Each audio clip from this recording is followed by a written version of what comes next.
എല്ലാവർക്കും സ്വാഗതം. ഈ റിവ്യൂ ഇഷ്ടപ്പെടുവാണെങ്കിൽ ഒന്ന് ലൈക്ക് ചെയ്തും സബ്സ്ക്രൈബ് ചെയ്തും സപ്പോർട്ട് ചെയ്യണേ. അപ്പോൾ നയന വിഷമങ്ങളെല്ലാം ഗോവിന്ദനോടും കനകയോടും പറയുന്നുണ്ട്. എന്നിട്ട് എടുത്തു പറയുന്നുണ്ട്, ഞാൻ ഇങ്ങോട്ട് നേരത്തെ വന്നതിന് വരാതെ അവിടെ പിടിച്ചു നിന്നതിന് കാരണം അച്ഛൻ വിഷമിക്കുമല്ലോ എന്ന് കരുതിയാണ്.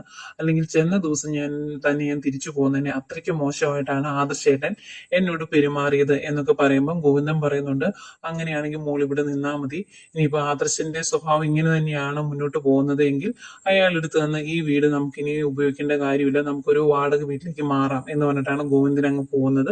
ഗോവിന്ദൻ പോയി കഴിയുമ്പോഴേക്കും കനക ആശ്വസിപ്പിക്കുന്നുണ്ട് നയനെ. എന്നിട്ട് മോള് വിഷമിക്കേണ്ട, ഏതായാലും ആദർശന്റെ അമ്മ അവിടെ ഉണ്ടല്ലോ, എന്തെങ്കിലും പരിഹാരം കണ്ടോളും ദേവയാനി, മോള് ഇവിടെ വിശ്രമിക്കാൻ ഞാൻ പോയി ഒരു ഗ്ലാസ് വെള്ളം എടുത്തുകൊണ്ട് വരാം എന്ന് പറഞ്ഞിട്ട് കനക അങ്ങോട്ട് പോകുന്നു. ആകെ സങ്കടപ്പെട്ട് കരഞ്ഞിരിക്കുവാണ് നയന. ഈ അവസ്ഥ തന്നെയാണ് ദേവയാനിയുടെയും. ദേവയാനിയും ആകെ വിഷമിച്ച് സങ്കടപ്പെട്ട് കരഞ്ഞുകൊണ്ടിരിക്കുവാണ്. അന്നേരം അങ്ങോട്ട് ജയം വരും. ദേവയാനി കരയുന്നത് ജയം കണ്ടു കേട്ടോ. അടുത്തിട്ട് വന്നിട്ട് ചോദിക്കുന്നു, നീ കരയുമായിരുന്നു എന്ന്.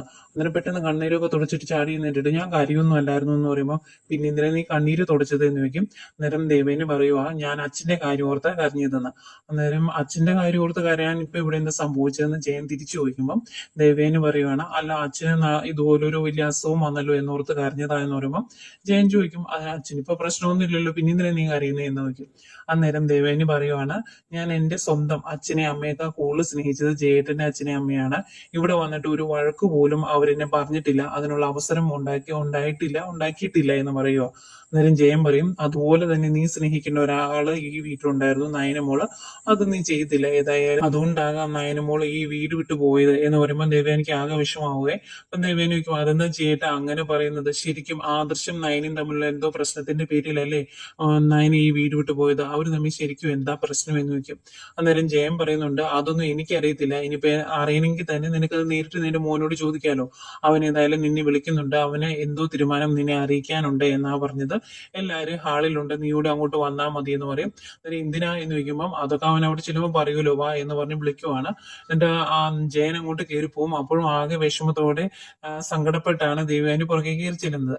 അങ്ങോട്ട് കയറി ചെന്ന് കഴിയുമ്പോഴേക്കും എല്ലാവരും അവിടെ ഉണ്ട് കേട്ടോ. ജയൻ പറയുന്നത്, എന്താ നിന്റെ അമ്മ വന്നു, നിന്റെ അഭിപ്രായം എന്താണ്, നിനക്ക് എന്തെങ്കിലും പറയാനുണ്ടെങ്കിൽ നേരെ പറഞ്ഞേരേ എന്ന് പറയും. അന്നേരം ആദർശ് പറയുന്നുണ്ട്, നയനെ ഇവിടുന്ന് ഒരു ലെറ്റർ എഴുതി വെച്ച് അവളുടെ വീട്ടിലേക്ക് പോയി. അങ്ങനെ തോന്നിവാസത്തിന് ഓരോ കാര്യങ്ങൾ ചെയ്യുന്നവരെ ഇനി എന്റെ ജീവിതത്തിൽ വേണ്ട. എന്റെ ജീവിതത്തിലുള്ളവര് സത്യസന്ധരായിരിക്കണം എന്ന് എനിക്ക് നിർബന്ധമുണ്ട്. അതുകൊണ്ട് ഞാനൊരു തീരുമാനം എടുത്തു, ഇനി എനിക്ക് അവളെ ഉൾക്കൊള്ളാൻ പറ്റില്ല എന്ന് പറയും. അന്നേരം ദേവേനി എന്താ ഈ ആദർശ് പറഞ്ഞു വരുന്നേ എന്നോർത്ത് ഇങ്ങനെ അന്തിച്ച് നിൽക്കുവാട്ടോ. അന്നേരം ആദർശ് പറയുന്നുണ്ട്, വേറെ ഒന്നുമല്ല, ഒരു ഡിവോഴ്സിലേക്ക് പോകുന്ന കാര്യം തന്നെയാണ് ഞാൻ പറഞ്ഞത് എന്ന് പറയുമ്പോഴേക്കും ദേവേനി ഇങ്ങനെ അന്തം വിട്ട് നിൽക്കുവാണ്. ആ സമയത്താണ് അങ്ങോട്ട് നമ്മുടെ ജലജയും അനാമികയും ഒക്കെ വന്നെ. രണ്ടെണ്ണത്തിനും ഭയങ്കര സന്തോഷമായിട്ടോ. അന്നേരം ദേവേനി ചോദിക്കും, എന്താ മോനെ നീ ഈ പറയുന്നത്, ഇത്ര നിസ്സാരമായിട്ട് പറയേണ്ട കാര്യമാണോ ഇത് എന്ന് വെക്കും. അന്നേരം ആദർശ് പറയുന്നുണ്ട്, എന്റെ അഭിപ്രായം ഞാൻ പറഞ്ഞു, മിക്കവാറും നയനയ്ക്കും ഇതിനോട് താല്പര്യമായിരിക്കും. അഥവാ ഇനിയിപ്പോ അങ്ങനെ അല്ലെങ്കിൽ തന്നെ നല്ലൊരു വക്കീലിനെ വെച്ച് എന്റെ ഭാഗം കോടതിയിൽ പറയാൻ എനിക്കറിയാം എന്ന് പറയും. അന്നേരം ദേവേനി ചോദിക്കുന്നുണ്ട് മുത്തച്ഛനോട്, നിങ്ങൾക്കൊന്നും പറയാനില്ല, അച്ഛനും അമ്മയും ഇത് തന്നെയാണോ അഭിപ്രായം എന്നൊക്കെ ചോദിക്കുമ്പോൾ മുത്തച്ഛൻ പറയുന്നുണ്ട്, ഇവര് പ്രായപൂർത്തിയായ രണ്ടുപേരാണ്, അവരുടെ കാര്യങ്ങളിൽ തീരുമാനമെടുക്കാൻ അവർക്കറിയാം, അതിൻ്റെ അകത്ത് ഞങ്ങൾ അഭിപ്രായം പറയേണ്ട കാര്യമില്ല. ന്യൂ ജനറേഷൻ അല്ലേ, എന്ത് വേണമെങ്കിലും അവർക്ക് തീരുമാനിക്കാം, അവരാണ് ഒരുമിച്ച് ജീവിക്കേണ്ടത്. പിന്നെ നയനമോൾ ഇവിടുന്ന് പോകുന്നതിൽ ഞങ്ങൾക്ക് വിഷമമുണ്ട്, അവന് താല്പര്യമില്ലെങ്കിൽ ഇവിടെ പിടിച്ചു നിർത്താൻ ഞങ്ങൾക്ക് കഴിയില്ല എന്നൊക്കെ മുത്തശ്ശൻ പറയുവാണ്.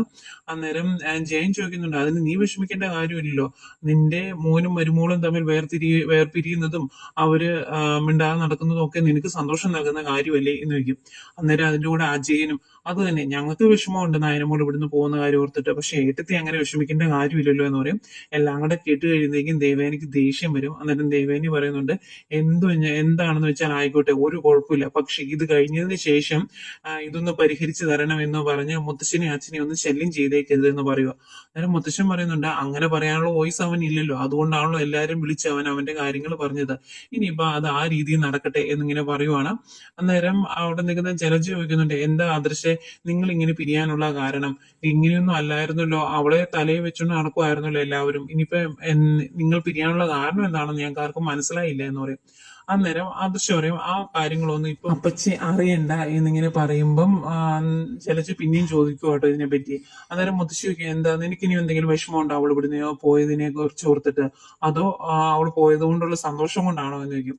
അന്നേരം ജലജ പറയുന്നുണ്ട് അല്ല, ഇതിനു മുമ്പ് ഞങ്ങള് നവ്യനെ ഇവിടുന്ന് പറഞ്ഞു വിടാൻ നോക്കിയതാണ്, എനിക്കും അഭിക്കും താല്പര്യമില്ലായിരുന്നു അവളുടെ കാര്യത്തിൽ, അന്നേരം നിങ്ങൾ എല്ലാവരും എതിർത്തു, എന്നിട്ട് ഇപ്പൊ ഇവിടെ സപ്പോർട്ട് ചെയ്യുന്നുണ്ട്, അതുകൊണ്ട് ചോദിച്ചതാണ് എന്ന് പറയും. അന്നേരം ആദർശ് പറയുന്നുണ്ട് അതൊന്നും ആരോടും പറയാൻ എനിക്ക് താല്പര്യമില്ല എന്ന്.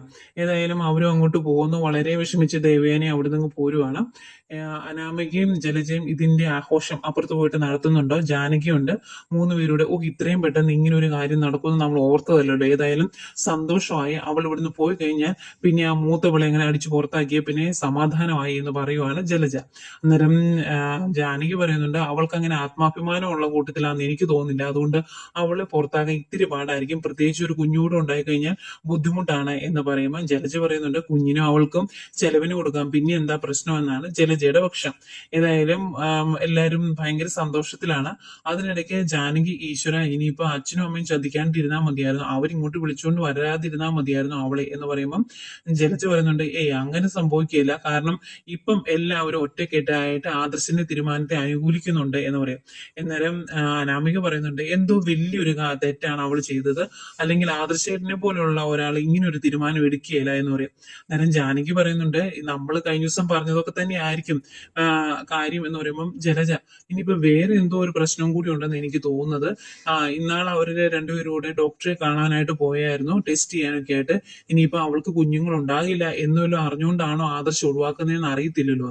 അന്നേരം അനാമിക അങ്ങനെയാണെങ്കിൽ നമ്മളോട് പറയുന്നതുകൊണ്ട് എന്താ കുഴപ്പമെന്ന് തിരിച്ചു ചോദിക്കും. എന്നിട്ട് അതിന്റെ കൂടെ പറയുന്നുണ്ട് ഈ ഒരു കാര്യം അറിയുമ്പം ഈ വീട്ടിലുള്ള എല്ലാവർക്കും ഇപ്പം സന്തോഷമാണ്, പക്ഷെ വേദനിക്കുന്ന ഒരാളെ കാണുള്ളൂ, അനി അവൻ അത് സഹിക്കാൻ പറ്റില്ല, നയന എന്ന് പറഞ്ഞാൽ അവന് ജീവനാണ് എന്ന് പറയുമ്പം ജാനകി അപ്പം മോൾ അറിഞ്ഞില്ല ഇതൊന്നും, ഞാൻ അവനോട് ഇതിനെപ്പറ്റി ചോദിച്ചു, അന്നേരം കാര്യമൊന്നും അവൻ പറഞ്ഞില്ല, പക്ഷെ ആദർശേട്ടൻ എന്ത് തീരുമാനം എടുത്താലും അതിനൊപ്പം നിൽക്കും എന്ന് പറഞ്ഞു എന്ന് പറയുമ്പോഴേക്കും അനാമികയ്ക്ക് ഭയങ്കര സന്തോഷം കേട്ടോ.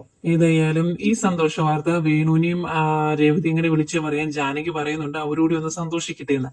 അങ്ങനെ അനാമിക അവരെയും വിളിച്ച് പറയുന്നുണ്ട്.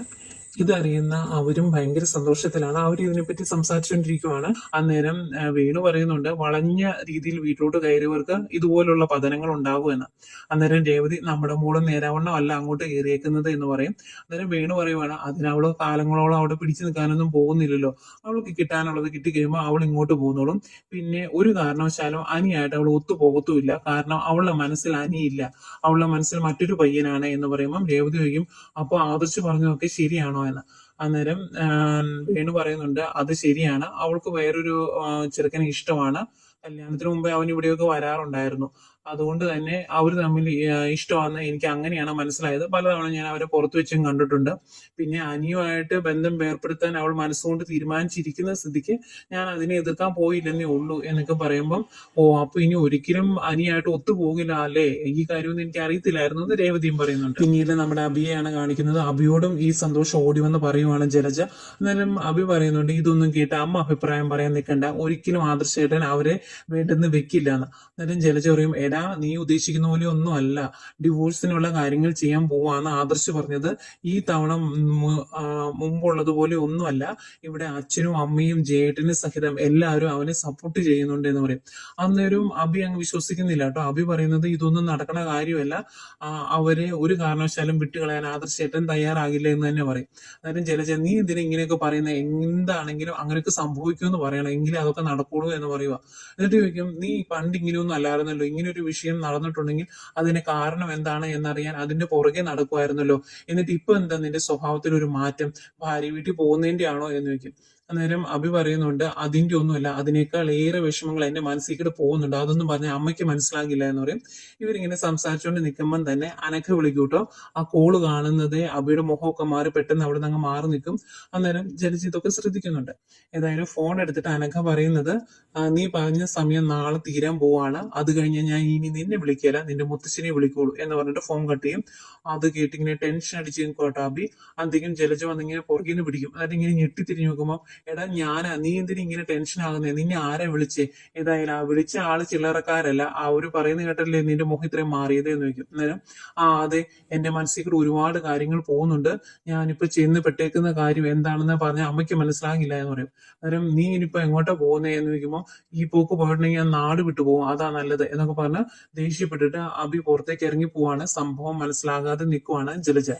പിന്നെ കാണിക്കുന്നത് നയനയും നവ്യൊക്കെയാണ്. നവ്യ പറയുന്നത് ഇങ്ങനെ ഒരു പ്രശ്നം ഉണ്ടാകാൻ കാരണം മിക്കവാറും എന്റെ അമ്മായിമ്മയോ അല്ലെങ്കിൽ നിന്റെ ഇളയമ്മയൊക്കെ ആയിരിക്കും.